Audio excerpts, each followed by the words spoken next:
likely to see scones and biscuits on display in the showcase. They're part pastry, part bread, but always delicious. I'll start things off with the fundamentals, showing you how to make basic buttermilk biscuits. Then I'll advance the technique and share my recipe for classic lemon cranberry scones with a lemon glaze. After that, it'll be time for a decadent and elegant dessert, berry tart with honey biscuit. This is like English high tea, all in one dessert. And for that little something extra, I'll show you that scones and biscuits aren't just for the sweeter side of things by making savory spiral scones. But let's start with the fundamentals, the basic buttermilk biscuit. They're easy to make. You make them by hand, and it starts with the dry ingredients, 2 cups of all-purpose flour. The main difference between a biscuit and a scone is the country of origin. Biscuits are typically known as being North American and scones as British. But they also have a slight different texture to them. Biscuits tend to be a little lighter and cakier in texture. It only calls for a tablespoon of sugar. Something that biscuits and scones do share in common is lots of leavening, baking powder and baking soda to let them fluff up. This particular recipe calls for a full tablespoon of baking powder. And in addition to that, half a teaspoon of baking soda.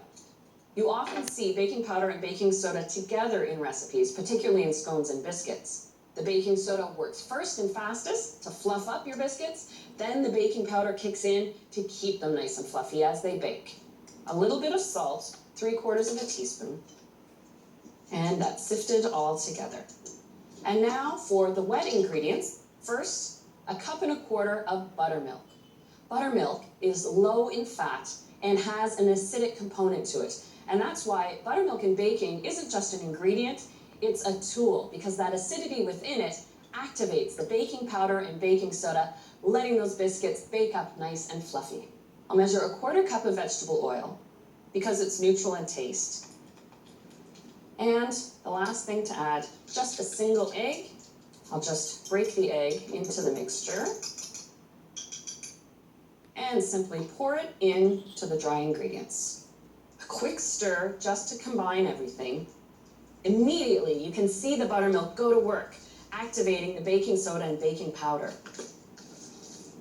I have 2 baking trays lined with parchment, and you can use 2 spoons, but I like the precision of an ice cream scoop. And just scoop those biscuits, leaving a good amount of space between them. A biscuit is best enjoyed fresh out of the oven.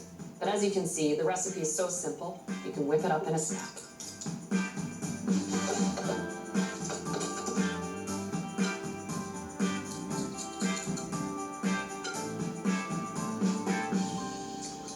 All right, these are ready for the oven. Another characteristic you'll find that scones and biscuits share is that they're baked at a high temperature.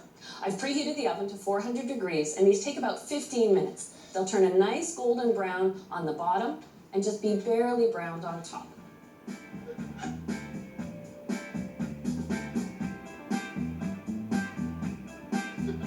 Oh, look how these have puffed up. And the fragrance from buttermilk biscuits is amazing. It does smell like fresh bread right from the oven. Look at that beautiful textbook cakey texture. And of course, while they're warm, that's how you want to serve them, with a little slathering of butter. So now that we've got the fundamentals covered with a good biscuit recipe, let's advance the technique and make classic lemon cranberry scones with a lemon glaze on top. Classic lemon cranberry scones topped with a lemon glaze. The method is similar to the buttermilk biscuits. You start by sifting the dry ingredients. It starts with 2 cups of all-purpose flour. A scone does vary from a biscuit in a few ways. First, it can be a little bit sweeter. So this time I'm adding 1/4 cup of sugar, a full tablespoon of baking powder again. Now this particular scone recipe is not using buttermilk. So therefore, I'm not adding baking soda, which requires an acidity to activate it. So I'll move right into the salt, 1/4 teaspoon, and just sift this all together. And I want to build some flavor into these scones, so I'll add a tablespoon of lemon zest. And I'll just blend that in with my fingers. My hands are my key tool in making this particular scone recipe. Now for the butter. I've got 1/2 cup of unsalted butter cut into pieces. And just like when you make a pie dough, it's important that your butter is cold. You can use a pastry cutter if you wish, but I prefer to use my fingers to work it in. A scone needs to be flaky. So first I coat it with the flour, then I start pinching and squishing the pieces of butter within it by using your fingers and just quickly pressing the butter pieces in. You're keeping the butter cold, and it's the cold butter that helps promote flakiness within the scone itself. And now that I've broken down the butter into pieces, but you see they're still visible, I switch up the technique. What I do is I take handfuls of the dough with the bits of butter and I flatten it between my palms. Look at those thin sheets of butter. That, when it hits the heat of the oven, is what's going to make the flakiest scone you've ever baked. And when you feel between your hands that all the butter pieces are flattened, then you can switch to adding your liquids. Now for my liquid ingredients, I'm going to rely on whipping cream and 2% milk. So using the whipping cream does make this a decadent scone. And I'll measure out half a cup. In addition to the cream, I'll measure out a quarter cup of the 2% milk. Now it's time to grab an egg. So I'll just crack my egg into here. And because I'm leaning on the sweeter side of things, I'll add a teaspoon of vanilla. Just whisk that together to break up the egg. You add the liquid all at once, and as soon as I see the dough come together, just like this, what I like to do is turn it out onto my work surface. And I'm just going to flour my hands lightly, and I finish combining the ingredients by hand. What I'm doing is flattening and folding the dough, building in those layers. And now that I've done that a few times, and the dough is evenly blended, I'll start working in a cup's worth of fresh cranberries. So I press them in, lift, and flatten them over. You could use dried or any other of your preferred scone ingredients, raisins or nuts or fresh fruit, whatever your choice. With the cranberries now worked in, I just gently flatten this into a disc. It's about 1.5 inches, even 2 inches thick. I'm going to cut these into the classic English style wedge of a scone. And this makes 8 scones. So on a parchment lined baking tray, I'll line these up. And to give the tops of the scones a bit of shine, I just pat a little cold milk right on top of each. It takes a high temperature oven, this time 375 because the scones are so thick. And it takes 20 to 25 minutes until they turn a nice golden brown, and you'll see how flaky they get.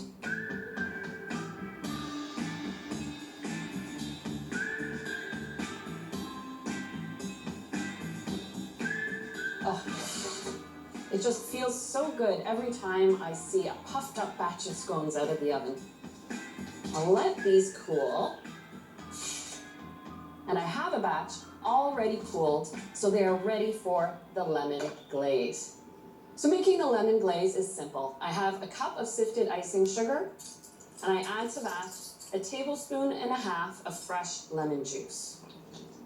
The cranberries, of course, have their own tartness, and this just balances it out. Just give that a little whisk. You want it the consistency that you can drizzle with a fork on top of the scones. So if you have to add a little more lemon juice or a little more icing sugar to make it right, go right ahead. I'll just use my whisk. Don't worry about precision here, just right over top of the scones. After about an hour, the glaze does set on, so it's easy to pick up and eat the scone. So just break it right open. Oh, see how tender it is?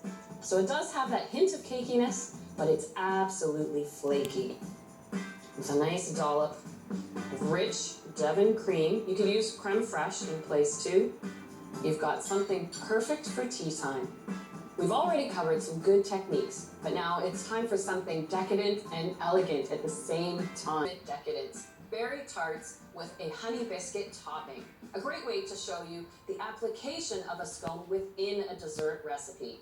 So let's start with the crust and work our way up to the honey biscuit. My inspiration for this tart is an English high tea. that beautiful combination of a scone or biscuit with fruit and jam and of course the cream, except it's all built into this dessert. It's a simpler cheesecake style crust. So I'll add 1.5 cups of graham cracker crumbs. And to that, 3 tablespoons of sugar. And I've melted 3 tablespoons of unsalted butter. And I'll pour that in. And the last ingredient to add is a single egg white. I'm going to separate my egg here, but I'll hold on to my yolk. That's going to make my egg wash for on top of the honey biscuit. Before I add the egg white, I just loosen it up with a fork. And just stir this to combine. The graham crumbs should be an even crumbly texture, and then you know you have it evenly mixed. For the individual tarts, I'm using small fluted tart tins. So they have a removable bottom, making the tarts easy to take out. And I'll just divide the crumb mixture between them.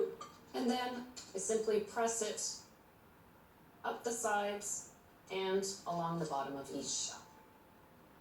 So I'll just bake these for 10 minutes in a 350 oven. While those bake, I can start on the 2 layers of the fillings. First, the cream layer.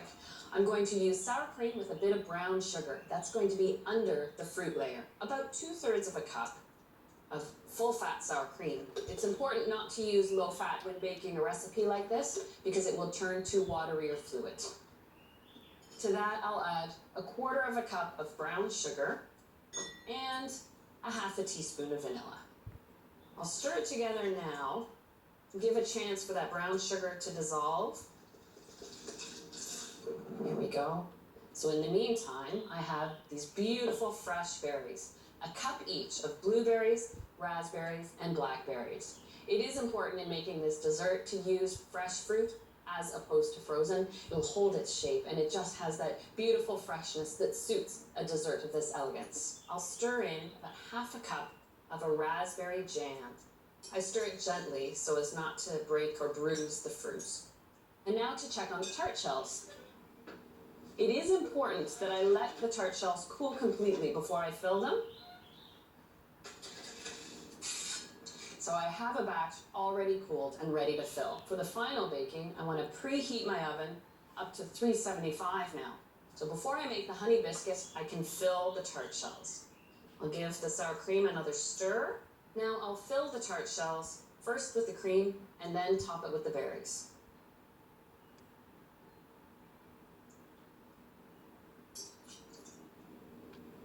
And now, of course, it's time for the honey biscuits. It starts with the dry ingredients. 2 cups of all-purpose flour, and I'm not going to add any sugar to this recipe. I'm relying on honey for the sweetness. 2 teaspoons of baking powder, and because I will be using buttermilk in this particular recipe, I can add baking soda, 1/4 teaspoon, just to ensure that it comes out nice and cakey in addition to being flaky.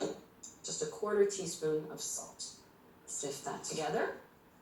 I have 1/4 cup of butter here that I pulled out a little earlier, so it is still cool, but it'll work into the dough quickly by hand. And use that same flattening technique that I did with the lemon cranberry scones to work it in and also ensure that the biscuit will have a flakiness to it. Work in the pieces until the flour is a little more crumbly.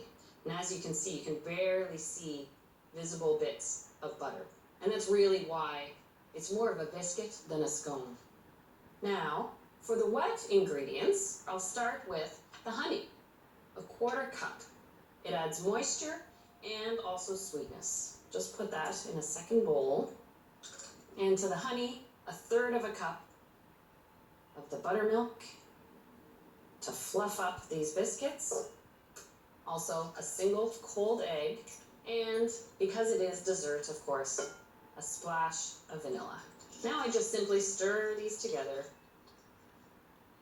Make sure I get all that honey in there. I'll get a little flour for rolling out the honey biscuits. And this is a great place to use that technique you've mastered, flattening and folding out the dough to bring it together. And once you find it stops sticking, That's when you know it's ready to roll and cut out the shapes. And I want to roll it to about a 1/2 inch thick. So now you want to pick a cookie cutter that fits the size of the individual tart. I have this nice scalloped edge cutter. And so whether you bake these as individual biscuits right on a tray or on top of the berry tart, you really have something pretty here. As pretty as these tarts are, they still need that final level of polish. I want a little shine to be on top of the honey biscuits as they bake. So I'll take the egg yolk that I saved from the white that I put in the crust, pour in about 2 tablespoons of cool water, give it a little whisk, and this makes a quick and easy egg wash that helps promote a nice even browning and makes a nice shine on top of the biscuits. The tarts are ready for the oven. Remember, the oven's been preheated now to 375 to really cause those biscuits to rise up, and they take 15 to 18 minutes to bake through. Oh, perfect. Look how they puffed up. They virtually doubled in size as they baked. Pop it out of the shell, and I'll just slide it off of the tart bottom, and that little dusting of icing sugar. Just that perfect finish and polish. What an elegant and sophisticated dessert. Made use an assortment of flavors and a different shape.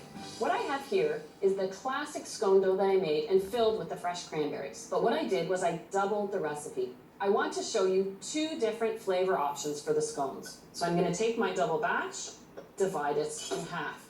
That way I know I'll get 8 scones out of each. Now this time, I'm not going to do a traditional wedge shape, but actually a rectangle. And the first flavor I'd like to show you is a garlic dill. I've got half a package of softened cream cheese that I've just beaten lightly. And so, just as if you were making garlic cream cheese for sandwiches or to turn into a dip, I'll just grate in a clove of garlic. Of course, it's to taste, but I like to add about 3 tablespoons of chopped fresh dill. This is a great opportunity to add any of your favorite fresh herbs.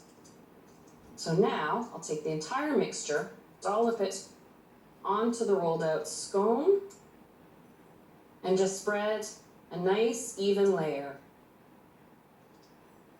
Then, from the short end, to maximize the spiral, roll it up as tightly as you can. And then, slice it into 8 portions. So the yield is the same as the original scone recipe. On my parchment-lined baking tray, arrange them. And the same tip, just a little milk brushed on the top of each, adds a little shine. But it also gives you the opportunity to sprinkle on a little something extra. In this case, just a little bit of poppy seed. Here we go. I'll set that aside while I make another simple version. So the same rolling technique. The next one I'll fill with sun-dried tomato, bacon, and cheddar cheese, altogether different style. Your fillings don't always have to be spreadable like the cream cheese. You can have a scattering of the sun-dried tomatoes and just a nice sprinkling of cooked bacon and nice even layer of cheddar cheese. I prefer to use the orange cheddar because it shows up when you bake off the scones. Give it a pat in so it stays in place. There we go, nice little spiral. And the 8 portions. On a separate baking tray, line them up. And again, a quick little brush with a touch of milk. And this time, I'll sprinkle a little sesame seed on top. So these are ready for the oven, and consistent with all scone recipes, a hot oven, 375, and they take about 20 minutes to bake.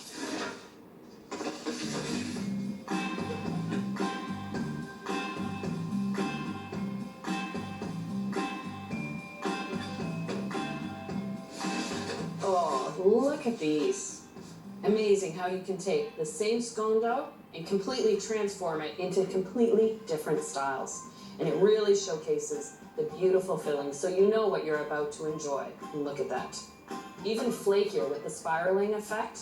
And now that you've mastered the principles behind making delicious scones and biscuits, you can take these lessons to your own kitchen to bake and enjoy.